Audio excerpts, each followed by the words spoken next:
I am very excited to welcome today's guest, Elaine Rice Bachmann. Elaine is the Maryland State Archivist and former Director and Curator of Artistic Property at the Maryland State Archives. A graduate of Indiana University and the Winterthur program in Early American Culture at the University of Delaware, she is an expert in historic preservation and material culture. But what makes her especially perfect for today's conversation is her extensive research and writing on Jacqueline Kennedy's White House restoration. Elaine co-authored Designing Camelot, the Kennedy White House Restoration and Its Legacy, a definitive chronicle of the First Lady's ambitious project to transform the executive mansion into a living museum. With her understanding of historic interiors and her connection to Winterthur, where Jackie famously sought guidance from Henry Francis DuPont, Elaine brings invaluable insight into how this restoration shaped not only the White House, but also America's broader approach to preserving its heritage. In this episode, we will explore the behind-the-scenes stories, the personal letters, and the lasting impact of Jackie's vision, a restoration that turned the White House into a national treasure and cemented preservation as an act of storytelling. Let's dive in. Welcome to Grandma's Silver, where tradition meets today. I'm Allie, your host of the Grandma Silver podcast and founder of the Grand Millennial Lifestyle. Here, we blend aesthetics with nostalgia, engaging in conversations with lifestyle brands, designers, and more to rediscover the timeless charm of the past. Join me as we journey from home to heart, illuminating the past and polishing the present with the gleam of Grandma Silver.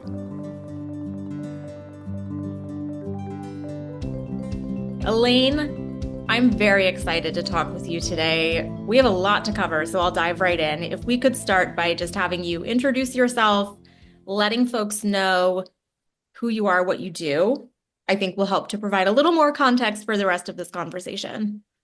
Thank you. I'm delighted to be here. I'm Elaine Rice Bachmann. I'm currently Maryland's State Archivist, and I have been here at the archives for nearly 30 years, beginning my career as the curator of the state's art collection. And its curatorial background that, of course, led me to Winterthur and how I came upon this topic that we're discussing today. How interesting. Okay, so let's give folks a little bit of context here because I think so many, if not most, know all about Jacqueline Kennedy and that iconic White House redesign. I don't know that as many know its connection to Winterthur. So that is just so folks know that's what we're talking about today. But why don't you tell people why you're the authority on this conversation?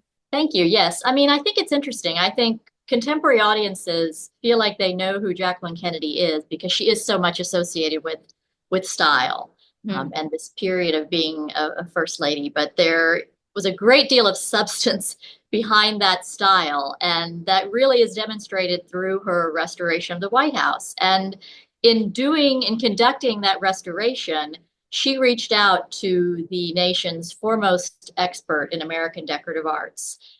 And that person was Henry Francis DuPont, founder of the Winterthur Museum. And so when I was a student at Winterthur seeking a thesis topic, I was very interested in working on a 20th century topic. And I had always been fascinated by the White House, by Mrs. Kennedy's time in the White House. And I realized right there sitting in the Winterthur archives were all of the letters between Mrs. Kennedy and Mr. DuPont and all of the members of the Fine Arts Committee that he was chairing. There was an incredible historical record that had never been mined. So this was really a wonderful opportunity for me to be one of the first people to sort of critically look at this archive and tell the story from the perspective of Mr. DuPont's role. And we should add, you've authored a book or co-authored a book. Is that the Yes. correct? Okay. Yes. So my thesis that I wrote as an undergraduate about the Kennedy White House, I was put in touch with another scholar, James Archer Abbott, by a mutual source, who was John Sweeney, who was Mr. DuPont's curator at the time of the Kennedy restoration. Mr. Sweeney was a wonderful man who shared so much of his knowledge, his first-person knowledge, with me. And he connected me with James, who was working on the sort of another side of the story, which was the French decorator, Stéphane Boudin's role in the White House. So together with Jim's research on Boudin, mine on DuPont, we brought that together to write the first book about the Kennedy White House restoration called Designing Camelot. And that was published in 1997.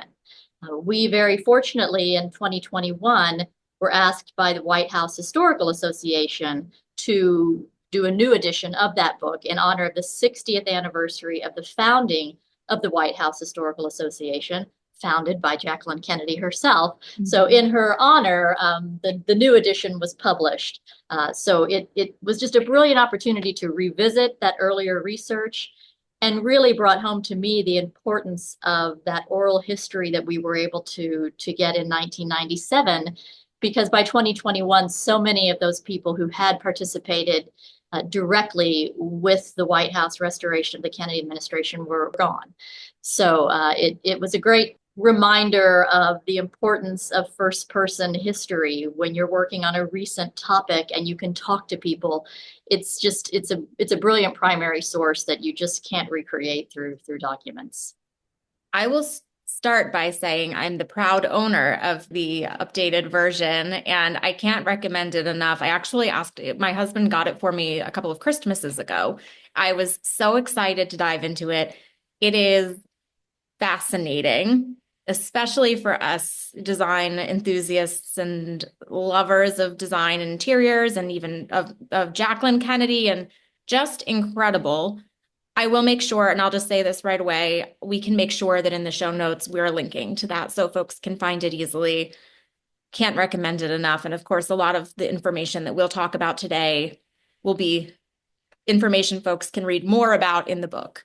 Absolutely. And it's a beautifully illustrated edition with photographs from the collections of the Kennedy Library, Winterthur, the White House. So we're very proud of the record that it leaves of the rooms as they looked and how they came about. Let's set the scene for a moment. So pre her connection to DuPont, all of these things, let's talk about the state of the White House when Jacqueline Kennedy arrived as First Lady, and why perhaps this redesign of the White House was something that was on her radar.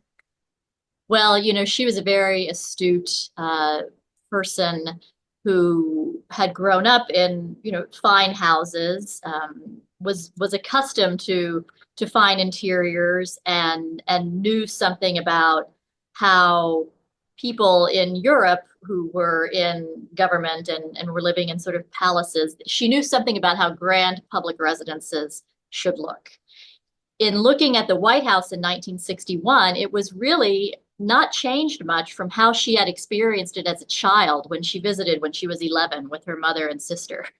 And she vividly remembered that it did not make a good impression on her. And at the time, she said that the National Gallery of Art and Mount Vernon made a far greater impression than the White House. So even as a child, she realized that something was missing.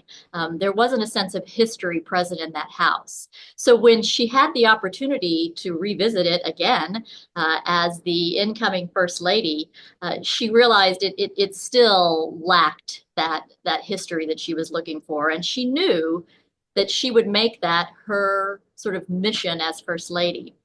And I think what's interesting is that we now are accustomed to the idea of a First Lady sort of taking on a project or having some sort of a charity or working, if you will, on behalf of the American people in some way. That was not the case in 1961. First Ladies really just provided this sort of social role, which of course Mrs. Kennedy did because she was very interested in entertainment and how people how people experienced the White House. But it was the interiors themselves that she knew she wanted to devote herself to, and to make it something that when people came to visit, they did get a sense of who lived there. They did get a sense of American design. And so by the time she came to the White House in February, she was convalescing from having her second child, John. So she spent that period between the election and February after the inauguration in Palm Beach recovering. But she had asked the Library of Congress to send her every book about the history of the White House, its design, its interiors. And she read that while she was waiting to move into the house and really absorbed all of that history and that visual information, and then sort of hit the ground running when she came back in February, knowing that she wanted to make the restoration of these rooms or finding real antiques, as she said, for the house, her mission. But she also knew that it couldn't just be a project where, the First Lady was redecorating the White House, and it couldn't be perceived as a burden on the taxpayers. In fact, her husband's advisors were very concerned about how it would be perceived by the public if she conducted a redecorating campaign. I mean, we've all heard the stories of Mary Lincoln and how much she was reviled for her flub dubs that she bought for the White House. So Jacqueline Kennedy was smart. She listened to her husband's advisors. She listened to her friends, some of whom were very well connected collectors themselves, and realized that she needed to form a committee. She needed to form sort of make a formal process for how this was going to be done as a scholarly endeavor and not just a redecorating endeavor. Mm-hmm. And that is where Henry DuPont came into the picture. Now, prior to her working with DuPont, and we can talk a little bit more about, some other folks who were involved in this process, because from reading the book, I know there was a little bit of perhaps contention that was, intermixed in some of this, but understanding she went into this with a very specific strategy. Did she also have her own vision for everything prior to bringing in folks who had design backgrounds?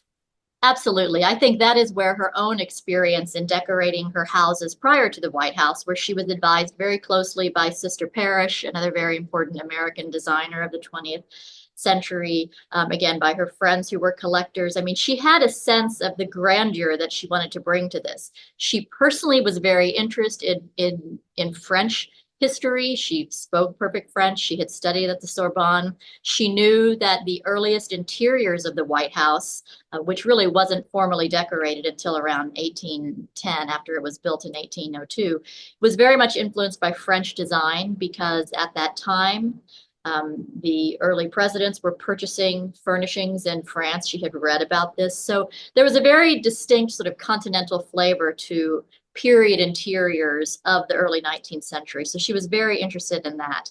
And yet when she contacted Mr. DuPont, who she did not know personally, her family knew him. They had mutual friends. They were very much of a different generation. I mean, you have to remember, she was 31 and he was 80.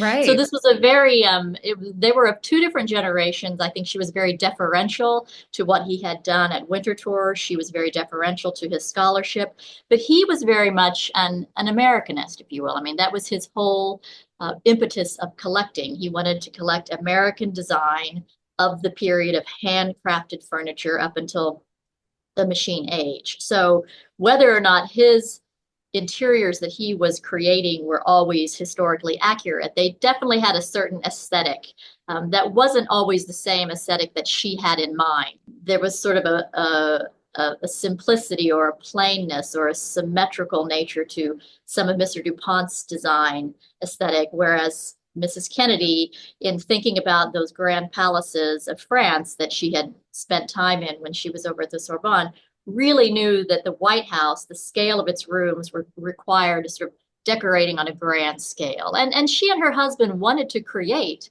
that backdrop of their presidency. Again, a very young president, many people skeptical of sort of his readiness for office, skeptical of her. She was not immediately beloved by the American public. They sort of saw her as a prep school girl, someone who was certainly not, didn't have an average American upbringing, a very posh person, if you will. So they didn't immediately take to her. So the two of them, both being so interested in history, the president and Mrs. Kennedy, really wanted these backdrops to reflect a gravitas of the office that they were coming into. You said a couple of things that just got me thinking. By the time this episode comes out, folks will have also hopefully listened to our first episode with Alexander Deutsch, and we talked quite a bit about DuPont's design philosophy, his background. Okay. So hopefully folks will have an understanding of the fact that he was obviously an astute collector. He cared quite a bit about preservation and conservation. Were those elements, because of course, as we talk further down the line, that will become quite apparent that there were elements of that in the redesign. Was that something that she was thinking about as part of her strategy, or something that she actually personally cared for? How did that play into it? I think that's a really wonderful example of how she grew under the influence of Mr. DuPont.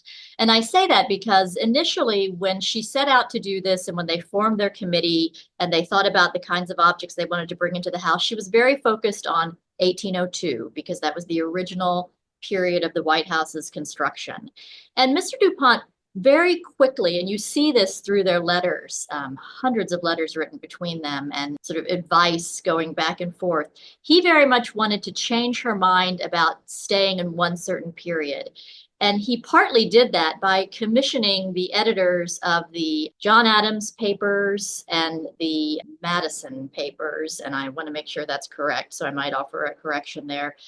Two editors of these scholarly papers. He commissioned them to write a treatise about the White House and its decor. And in that treatise, they very much talked about the importance of not sticking to one period, because if you did that, you sort of denied and overlooked the progression of history and the progression of the history of the people who lived there. Mm-hmm. And she really took that information to heart. And very quickly, you start to see the press releases talking about how important it is that we reflect not just the earliest period of occupancy, but history throughout the 19th century and into the 20th century.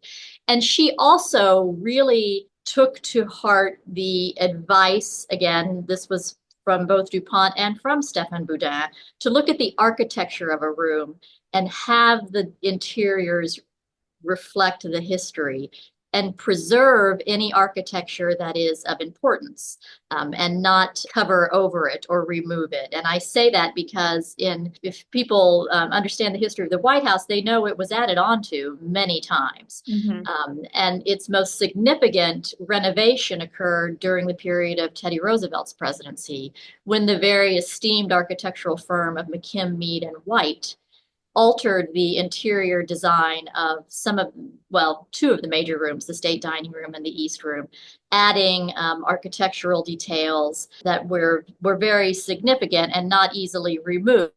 And nor would Mrs. Kennedy seek to remove those once she understood sort of the importance. She appreciated that these were significant architects, mm-hmm. even though they were working in the early 20th century. So I think that she came to really appreciate American architectural design through this project. And interestingly, I think you see her carrying that through her life after the White House, when she, very rarely would lend herself to public projects because she was a very private person. But when the historic preservation in New York City, when those buildings were threatened, when Penn Station was torn down, she really put herself into the project to spare Grand Central Station. And that was that same period of design that she was preserving in the White House with McKim, Mead, and White. So I think in that way, Mr. DuPont influenced her to think beyond just that original period and tell a larger story. Just like at Winterthur, he was sort of trying to tell that arc of history from the 17th century to the mid-19th. If we go forward just a bit, you, I believe, mentioned that they had some mutual friends. So I was curious about, or if we could talk about, their initial connection, but also, of course, we know now why he's the right person to advise on the restoration, but what made her come to that recognition? So in thinking about who would be the right person to lead her committee, she was also very politically minded. She wanted to make sure she had both Democrats and Republicans. Obviously, her husband, a Democratic president. For one thing, Mr. DuPont was a very prominent Republican. But more so than that, he was really the only person in this country who was known for being an expert in American decorative arts, as demonstrated by the creation of Winterthur. I mean, when he started collecting in the 20s, he was really one of the early collectors of Americana. As he built onto Winterthur and created these 9 floors of rooms, he opened that as a museum to the public in 1951. That was the first museum of its kind. So that's 10 years before Mrs. Kennedy moves into the White House. So Winterthur was just very well known as this place of American decorative arts, now a public museum. A year after he opened the museum, he began the graduate program in early American culture. So it was a scholarly place. Mr. DuPont not only, he grew as a collector into someone who felt that he was promoting scholarship. And it was really unparalleled in this country. And because he was of a certain social rank, the DuPont family, he ran in the same circles that Mrs. Kennedy's mother, Janet Auchincloss, ran in, that some of Mrs. Kennedy's friends, the Englehards, the Reitzmans, they knew the DuPonts from the social world between Washington, New York, and Newport. And so it wasn't that Mrs. Kennedy knew him directly, but when she identified, when she was advised that he would be the right person to chair her committee, it was very easy for her mutual friends to reach out to him and arrange a meeting. And they first met for the first time in Florida, because Mr. DuPont spent the winters in Florida.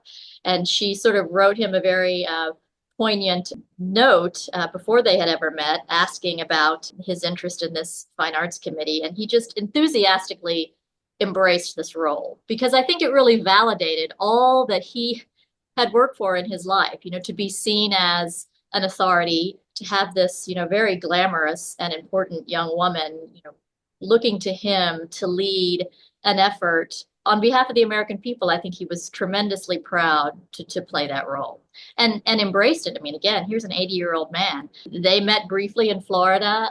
They both sort of hit the ground running with naming people to the committee.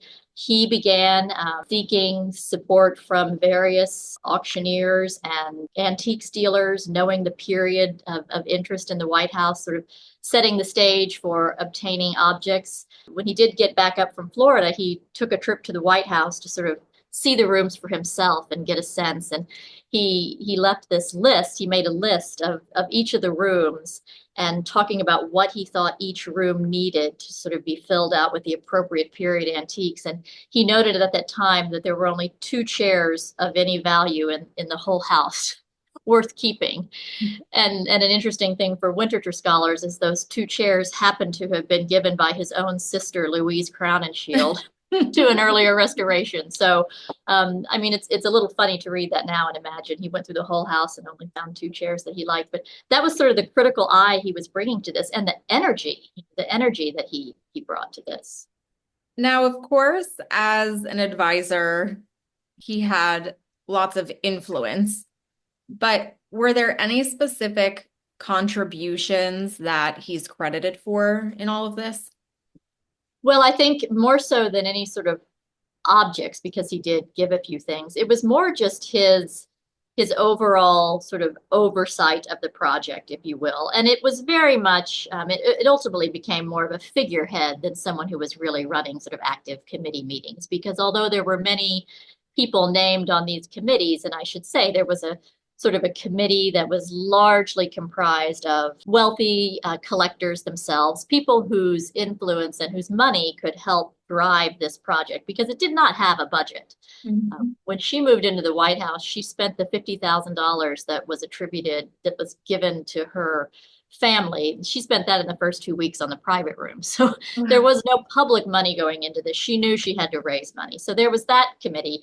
But then Mr. DuPont also created an advisory committee, and that consisted of prominent museum directors throughout the East Coast, really throughout the country, and scholars and professors. So again, he sort of created this so that the public, anything the public read about this, knew that there were people who were helping guide this, who had the best interest of history in mind, and it was going to be done accurately, and it was going to be done, methodically, and it was going to be privately fundraised. So he very much put the stamp of approval on that, because concurrent with all of these sort of meetings of Mr. DuPont coming to the White House and Mrs. Kennedy having her other decorators in the house, there was very much a public campaign going on at the same time of information, press releases going out. And the public became very interested in this. And one of the really fun things to look at in the Winterthur archives are the hundreds of letters that just came from people all over the country who heard about what Mrs. Kennedy was doing, and they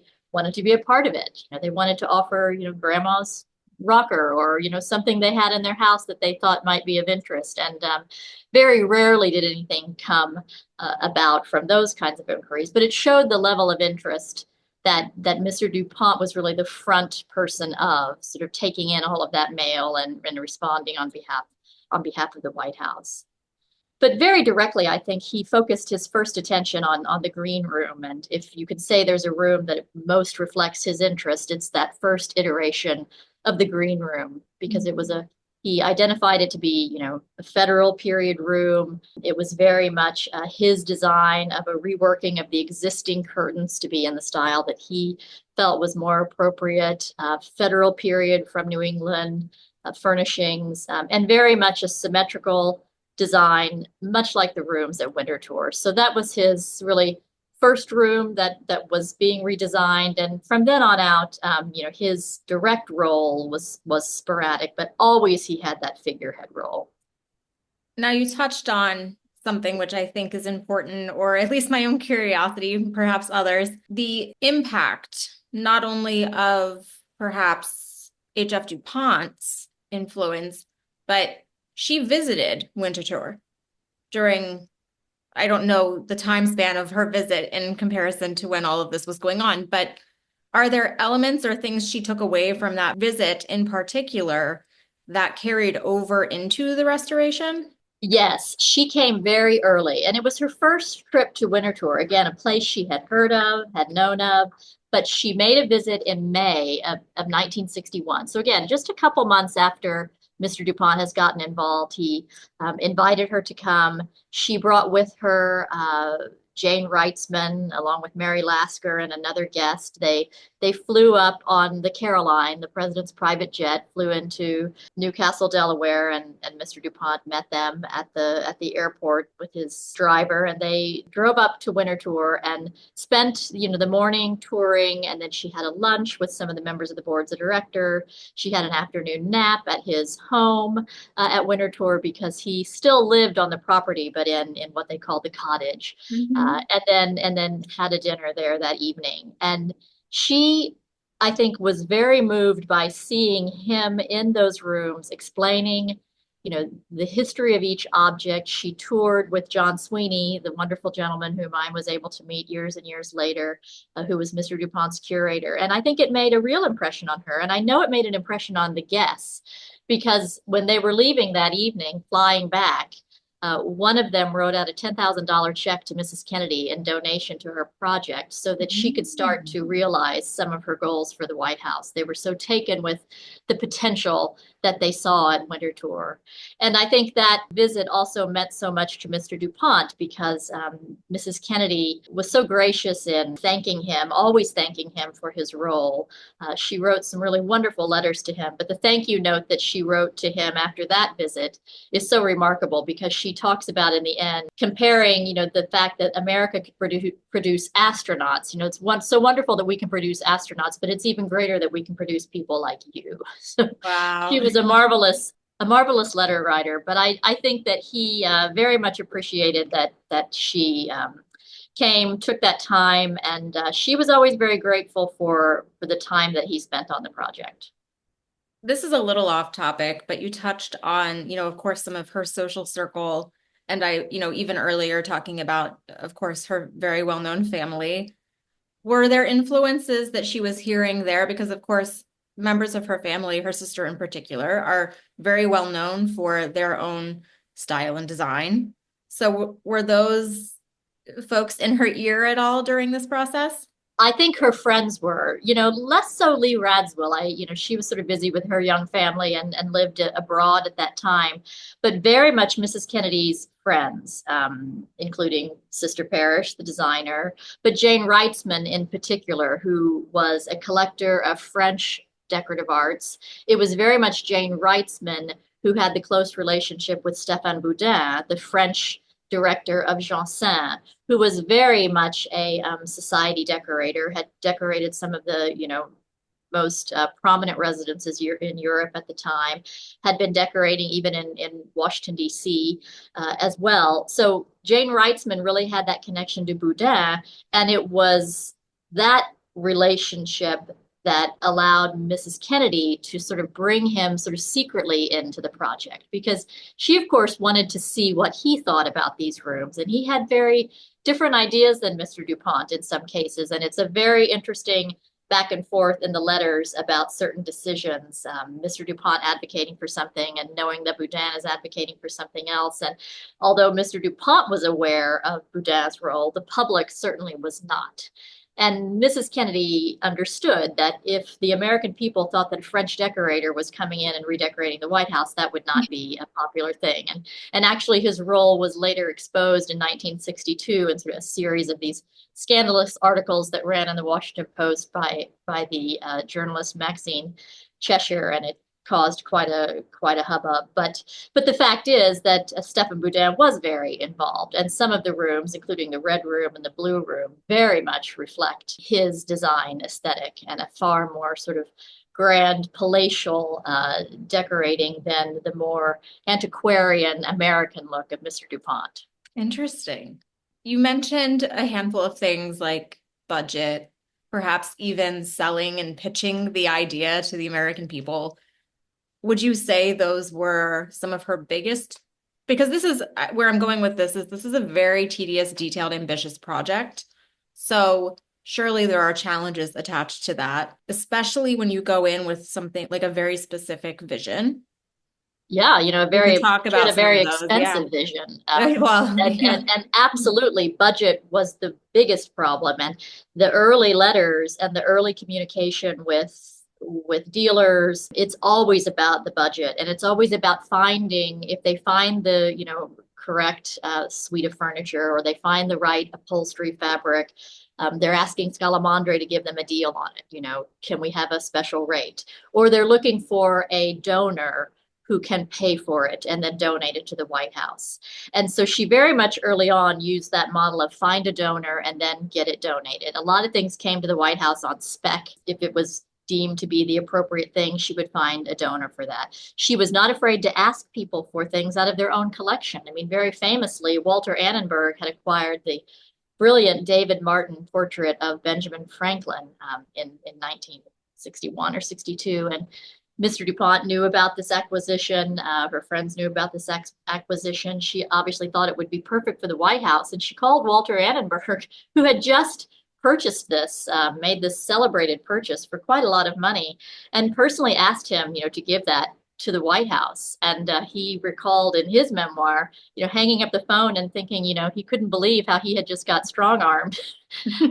But he called her back and said, yes, it's yours. So she definitely used her connections in that way. But she also advocated for the creation of a guidebook that could be sold to raise money for this project. That was another thing that was not popular with her husband and his advisors, because they thought it would be tacky to sell a guidebook at the White House. But she had an urgency about getting this done. And in fact, that really drove a lot of her early decisions in terms of the curator's office, which we have not mentioned yet, and really must, because that's another really important contribution of Mr. DuPont in advocating for and providing the first curator for the White House, Lorraine Waxman Pierce, who came from the Winterthur program. There had never been a curator at the White House before. That is why, in fact, the rooms had so little thing of historical value. They'd never been tracked as a collection. So in the past, when something became worn out or out of fashion, it was just auctioned off or carried off. But in 1961, with the establishment of curator's office, they could really assess what was important in the home, what should be kept, catalog it, document it, and then as these many new things came in, they started to build a permanent collection, which of course now has many thousands of objects in it. But Mrs. Kennedy also saw the role of that curator's office to write this guidebook. She wanted people to come and have something to take away with them to learn about, because she missed that as a child, not having something like that. So she pushed and pushed, and in the end wrote a great deal of the text herself, working with National Geographic, to create the first White House guidebook in 1962. And it sold for $1 a copy. And within the first few weeks, they had sold out, 800,000 copies. So she had her revenue source then for this project. And the creation of that guidebook led to the nonprofit foundation that became the White House Historical Association. Although she always knew budget was a problem, it never stopped her from planning And she still relied on donations and support, but she also created her own revenue stream by advocating for this guidebook. She had such a short amount of time in the White House. She accomplished so much. And of course, she imagined having a whole second term to do that. But in looking at her actions with regard to the restoration, there was such an urgency about her work. Nobody could work fast enough. She really, I think she was difficult to work for because she was really pushing and pushing for these changes to take place. And I think had she taken a slower approach, she would not have the legacy she has today of having accomplished so much. You raised an interesting point, which also ties into what you've just mentioned, which is that there was an urgency to the project. There was a vision for the project, and yet so much of what was available to them was unknown. When it comes to, because I think about interior design, there's a lot of planning that goes into that. You have schemes, you have floor plans, how does one do any of that? And in the same breath, rely on cold calling for portraits. I mean, it was frenetic when you realize, this was the first time there was a curator's office. So they're sort of overwhelmed with just the idea of creating something out of what had not been, beginning to catalog, beginning to bring sort of a museum management to objects. And then dealing with all of the things that were coming into the house from various places to be tried out, to have, Boudin come one day and reset things, to have Mr. DuPont coming down. And Mrs. Kennedy herself, I mean, if anyone knows anything about her time at the White House, she was always traveling. She was traveling with her husband. She was in Virginia at their home writing. She spent a lot of time in Florida. She traveled abroad. So the correspondence really shows that no matter where she was giving direction to people, either famously on her yellow notepad in person at the White House or through letters, through telegrams. So she was a constant source of direction no matter where she was. And the staff in the White House, which included Lorraine Pierce, who was the first curator, a registrar, Bill Elder, and then some of the social secretaries that worked for Mrs. Kennedy, they were really all in service to this project. And the correspondence, again, you have to remember this was for the time of, a lot of telephone calls or texting. It's all handwritten. And so you really get a sense of the frenetic pace of this project by reading the correspondence. But it often was sort of a race of who could get this done fast enough. When they would often be waiting for commissioned fabric to be woven by Scalamandre, or in some cases to be secretly woven in France and sent over by diplomatic pouch. But again, there was an urgency, and the story gets told in the photos over time, because you will see iterations of the room where it's sort of maybe the furniture is in place, but the upholstery is the old upholstery. It's waiting for the new upholstery. So you sort of see the evolution over time. So while it might look like the rooms were changing quickly, there was really a more slow development of the full concept. But by the time they left the White House, of course, unexpectedly in November of 1963, she had almost realized a vision for all of the main public rooms, but there were certainly other things still underway, plans completely unrealized in some of the lower level floors, and some things that were nearing completion that Mrs. Johnson oversaw the completion of. Okay. A handful of times this has also come up, which is the public interest. And of course, we've all heard about, maybe even seen the White House tour on CBS. I believe I'm looking at my notes right now, 1962. Yes. Which came first? Was that was that a fundraising tactic, or was that people were so interested that she decided to do that to show them what was going on and where their money was going and all of that kind of thing? Well, that was a media tactic. I mean, the media always wanted to be inside this. And she, of course, really was, she was very protective of herself and her children, and she very rarely granted interviews. But she acquiesced for CBS through some coercion and through some advocacy on the part of her husband's administration to allow for this televised tour. CBS had, a few days to set up inside the house. She was away.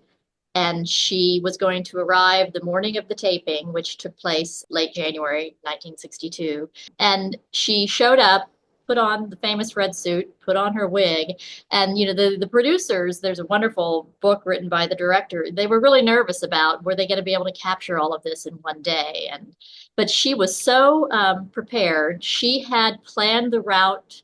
She had really written her own script. You can see her handwritten notes in the Kennedy Library.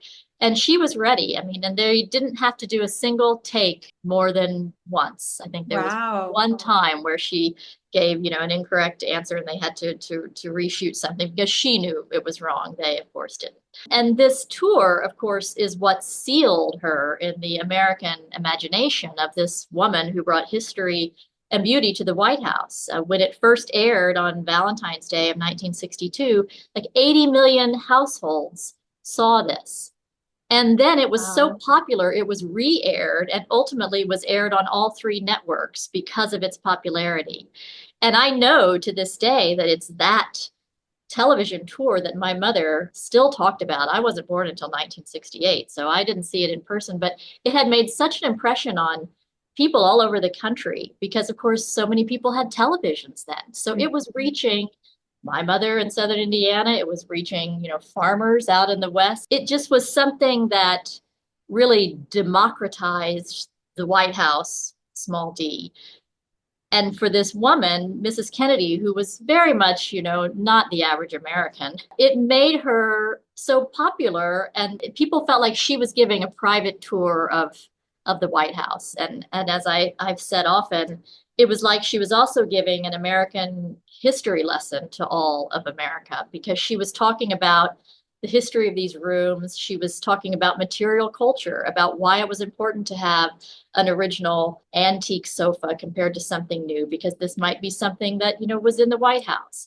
She talked about the original furnishings that had been found as a part of her project, that had been uncovered from in storage rooms and restored. And so it was just really a demonstration of her own commitment to this.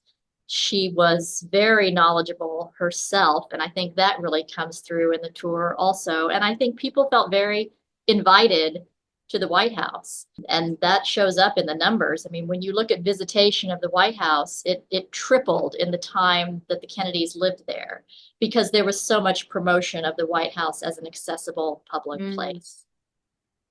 It obviously had an incredible lasting impact. And you even mentioned, the creation of the White House Historical Association, curators. Were there other elements that have now become the norm that are perhaps credited with this endeavor?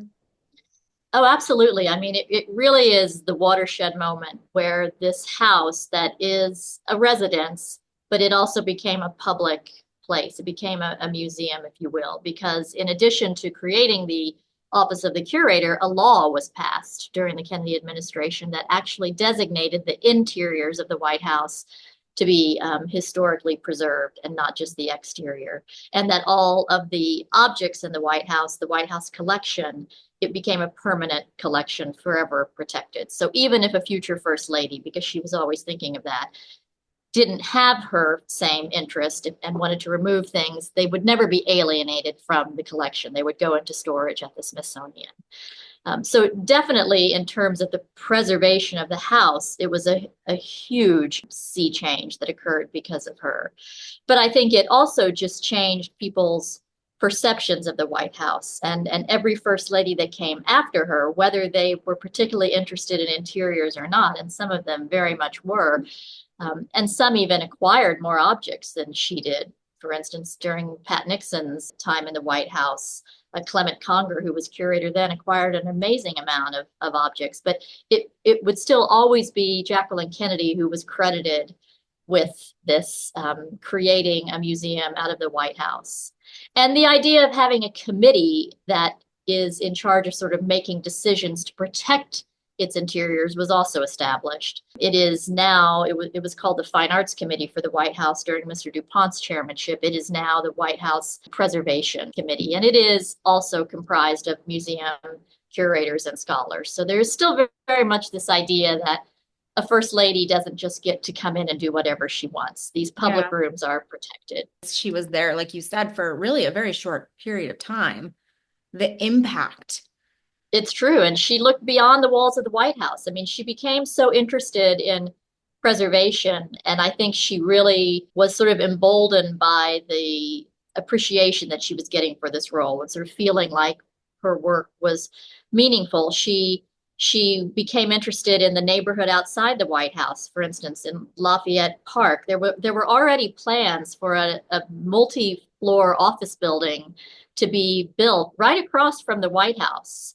They were going to tear down some 19th century townhouses. I mean, it was so far into planning that it was basically thought to be a fait accompli. But she inserted herself into that, advocated with the head of the GSA, again, sort of shocking her husband's advisors. But she saved that 19th century row of houses and kept the view from the front of the White House from becoming a big office building. Of course, she was advocating for the Cultural Center, which became the Kennedy Center ultimately in memory of her husband.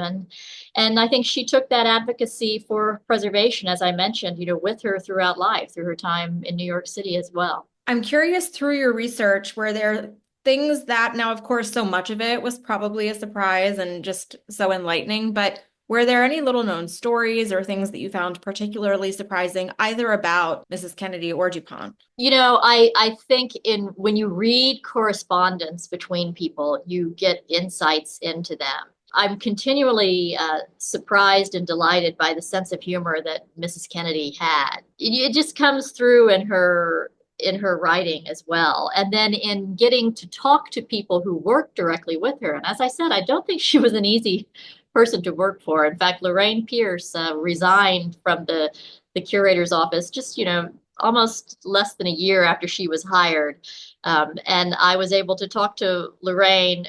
She has passed away now, but she so kindly invited me to her home in Georgetown and shared so many stories of working for Mrs. Kennedy, most of which were all off the record. Yeah. Because she was really a taskmaster. So what surprised me is that people have this idea of Mrs. Kennedy as this sort of ethereal, kind of silent, stylish person, which of course she was. She cultivated that sort of privacy and that mystery around her. But in person, I think, she was incredibly smart. She was incredibly driven. Like I said, she was a taskmaster, and she manipulated, and I say that as a compliment. She was able to manipulate and diplomatically work with people like Mr. DuPont, again, 80-year-old man, all of the members of this committee, the French decorator. She was sort of the puppet master of all these different large personalities, and yet she remained true to sort of what her vision was. And oftentimes you'll see that in the correspondence. I remember one letter saying, well, Mr. DuPont wants this and Mr. Boudin wants this, but we're going to do it this way. So ultimately, Yeah. and I think Mr. DuPont, he acknowledged also that he was working for her. This was her house, and these were her choices to make. Just as when he was at Winterthur, he felt that he could make the choices for his own space. That's very poignant to me. I was able to also speak with Mr. DuPont's daughter, who was living at the time when we wrote the first version of the book, and she also remembered how honored he was to be asked to be involved in the White House. And I had made a note in my thesis about a time that John Sweeney told me about when Mr. DuPont had an appointment to go down to the White House and see Mrs. Kennedy. And this was later in their time there. She sent him a note that she wouldn't be able to meet him. So he was just going to spend some time alone in the house. Well, awkwardly, an elevator door opened and she popped out in her tennis gear. So she really had been there. And I sort of took that to be like, that must have sort of hurt Mr. DuPont's feelings. And his daughter, said, no. No. He absolutely understood that this was her home. He was just honored to play a role. And as I said before, to be brought onto a national stage as he was by this project, because although Winterthur was a museum open to the public, I don't think it was really well known beyond people who were already appreciating American decorative arts and sort of in the Delaware area. But she really brought him onto a national stage and again, validated his whole life's work in a way that he will always now be associated with the Kennedy White House. And I think he was incredibly proud of that. Now, and I don't mean to make assumptions here, but I have to assume you have personally visited the White House and seen many a space. Yes. So are there any spaces that you feel particularly called to or that you are just really love to see or spend time in? Well, it used to be so much easier to go to the White House Well, yeah. before 9/11. Yeah. And when I was a student at Winterthur and I was writing my thesis, I mean, they literally set up a table for me in the China room and just brought out all the files, and it was amazing. And I thought that just that will never happen again.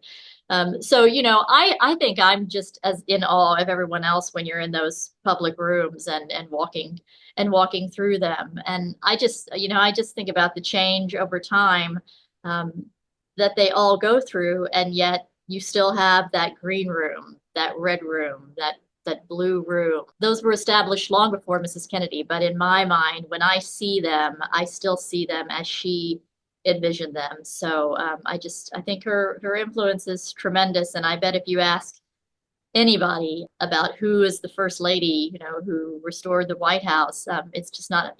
They'll come up with Jacqueline Kennedy, even though her time there was so much briefer than others. How about at Winterthur? Oh my goodness, as you know what Winterthur is like, it's just, Oh, it's thousands of objects. And, as a student, you have access to all of them. But I was always drawn to the more simple rooms that were sort of Mr. DuPont's idea of sort of what sort of country or rural folk would live. And there's just some wonderful rooms that have the Pennsylvania German, the Fractor rooms, and so forth. That I love the feeling of those rooms. But my absolute favorite space in Winterthur is the court.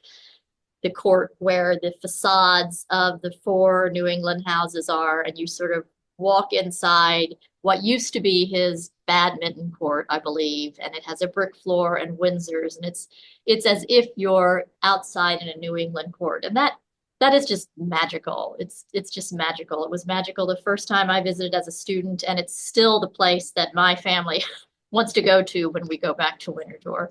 Alexandra named the same space as her favorite. See, I think it is just that it's almost like Disney World, for American decorative arts nerds like us. For folks visiting Winterthur today, is there anything that, for those who want to maybe go in with this conversation in mind, that they could see or learn about that whole experience and Jacqueline Kennedy's restoration when they visit? Anything she loved that they could see for themselves when they go today? Any connections? Sure. It was such a thrill to create the exhibit for Winterthur a few years ago because we were able to bring so much of this story into the galleries. But in doing so, I really mined the archives again, and I was so surprised to find images I had never found as a student. And one of them was Mrs. Kennedy standing on the Montmorency staircase, the famous. Oh, yes. And, finding that was just this, this brilliant moment where it was seeing something new that, had always been there. It just hadn't been uncovered. And she's sort of standing in profile like a sphinx on the Montmorency staircase. And I think that there's a little bit of in the galleries, I think they pay a little bit of tribute to Mr. DuPont's role. So you can always learn a little bit about it, but going on those fifth floor rooms, that was the main area where she was toured through. And that's where we have photographs of her sort of very animatedly walking through the space and talking. But that photograph of her on the Montmorency staircase, I think you can experience on the tour of Winterthur that same sense of awe that even she felt, even she who had spent time in these wonderful houses growing up. Certainly she was accustomed to grand interiors, but she was impressed by Winterthur, and as we all are when we go back, even if we go again and again. I can't say enough how overwhelmingly beautiful it is, especially if you are someone who loves the American decorative arts, interior design. It's a feast, and there's just layer after layer after layer in each of those rooms. Elaine, thank you so much for taking the time to chat today. I was so enthusiastic to chat with you, and this conversation I find so fascinating. I, of course, devoured the book. It sits on my coffee table year round. It is so interesting. We certainly encourage folks to take a peek at that because they will learn so much. And I just thank you for taking the time to delve into all of this with us today. Allie, it has been my pleasure. I really appreciate the interest, and I've been speaking about Jacqueline Kennedy for nearly 30 years now. So I feel like I picked a really good thesis topic to have this much interest remaining this long. But it's about true. Jacqueline Kennedy, Jacqueline Kennedy and Mr. DuPont. They were quite a team. Wonderful. Well, thank you again. Thank you.